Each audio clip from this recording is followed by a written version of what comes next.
Hey, good morning, loves.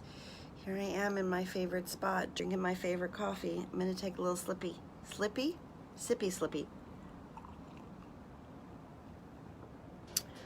First and foremost, a birthday shout out to my girl Jordan. Happy birthday, Jordan girl. I'm guessing you're sleeping right now, but I'm sending you lots and lots of love. Carol! Hello, sister. How are you, sweetheart, up in Canada? Oh, I wish I were there with you. Big love. Hey, Jeff, you're still with us here on Facebook, I see. Brian, good morning. Hey, Eric. This is a good time to jump on. Hey, so I am just up. I'm going to show you all my view. I just love it, minus the wires. When I take pictures, all I see is the wires. But so I have this beautiful little vine with its heart-shaped leaves that covers the front of my house with its little pink flowers. And I sit here every morning that I possibly can. It's been so hot here in Texas, especially in Austin. And in the morning times, it's lovely out here. Oh, a little honeybee came to say hello to me this morning. So I was just scrolling through my Facebook memories, which I love. Again, one of the pearls in my toolbox is two of them, really. Comparison is the thief of joy, and the other one is the only good comparison I can make is me today to me in the past. Hey, Roger. Hey, Carolina. I love you. We need to see each other again soon. So the only good comparison I can make is me today to me in the past, and Facebook memories is a great way to do that.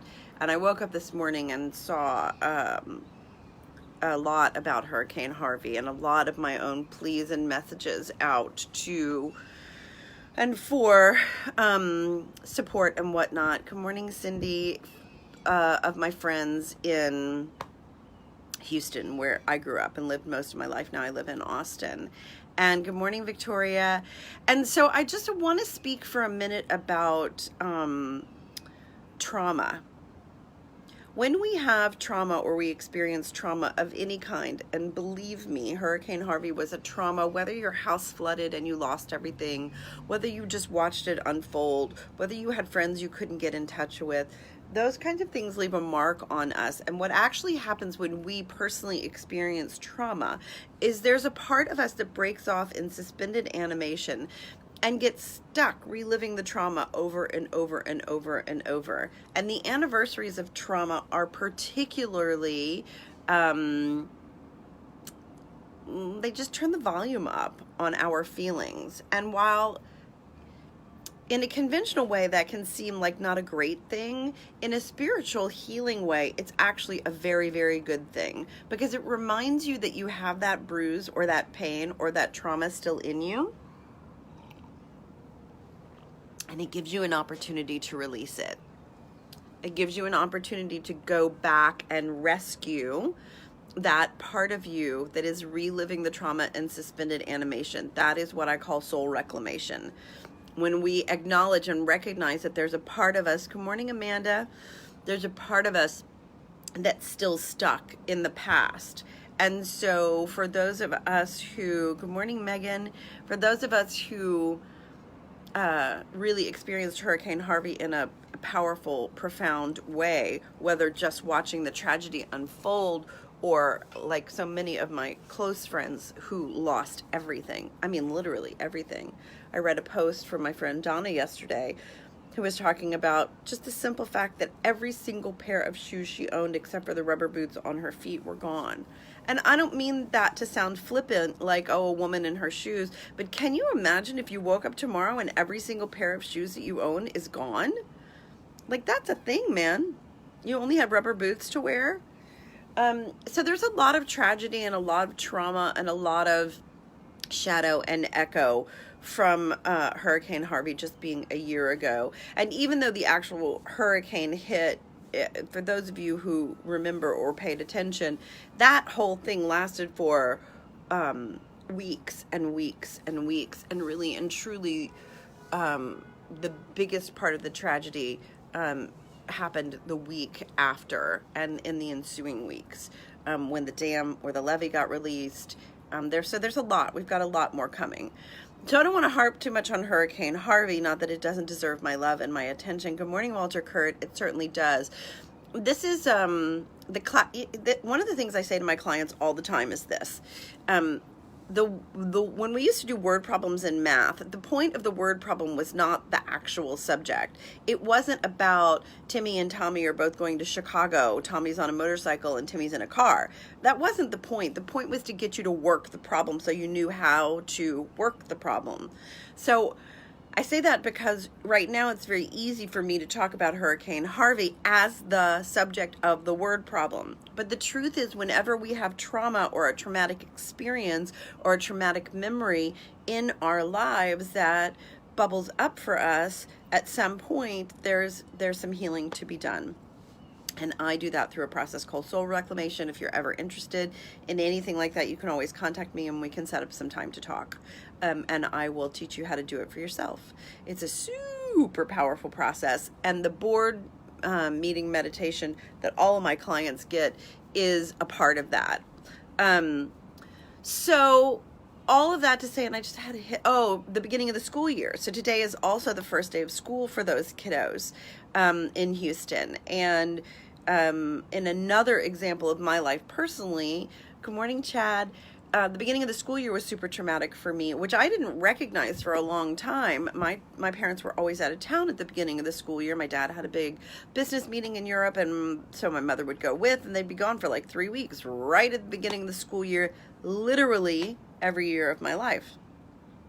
And it wasn't until, I think Taylor, my oldest son, was in the 5th grade, and I was painstakingly picking out school supplies with him like the good martyr mommy I was, and there we were in the middle of Target with all of the other people, and I'm going, sweetie, do you want a blue spiral or a red spiral for math? And Taylor looked at me and he went, Mom, I really don't care. And I went, oh, why is this so important to me? It's not important to him. Why is this so important to me? What is this about that makes this so important to me? And the answer, that's just the thread. Staying in that curiosity energy. Oh, I'm noticing myself really making a big deal out of school supplies. That's the thread. And I want you to pull the thread and unravel the sweater and keep pulling it and pulling it and pulling it until you see what's there. And what I got to was this awareness that the beginning of the school year for me was a very traumatic time. It was a very scary time not to have my mom and my daddy around at the beginning of the school year. So in that, I can begin to heal it. Does that make sense? My friend Anna King says awareness is 80% of the way there. So notice gently how you're feeling. So many of my loves in Houston and around the Houston area, if you are starting to feel a little, I don't know, maybe edgy and irritated this time of year, the easiest way for me to be able to tell one of my barometers is when I'm in the car and I'm all by myself and someone cuts me off or somebody doesn't let me in or whatever, how exactly am I talking in my car by myself with no one witnessing me about that person who just cut me off or won't let me in or whatever? That's a great barometer to notice my own inner angst. So when we're experiencing trauma or grief or reliving it, we're often itchy and gritchy and bitchy and emotional and short-tempered and short-fused. So notice yourself today and just be gentle with yourself. If you do notice, just, oh, there, grumpiness, I see you, I won't leave you, and pull the thread and see what it's attached to. So that's the beginning of the process. Good morning, Scott. I love that all you lovies are having coffee with me this morning. What's in your coffee? I'm drinking Flat Track coffee, of course, because Taylor Wallace manages Flat Track, and they're a roaster and they make delicious beans. There's my plug. I'm not getting a sponsorship. I actually pay for my coffee from Flat Track. So that's hilarious. I'm cracking myself up. Vanilla creamer, go Walter Kurt. I have stevia and almond coconut creamer and coconut oil. all whipped together. That's what's in my coffee, having coffee with you lovies this morning.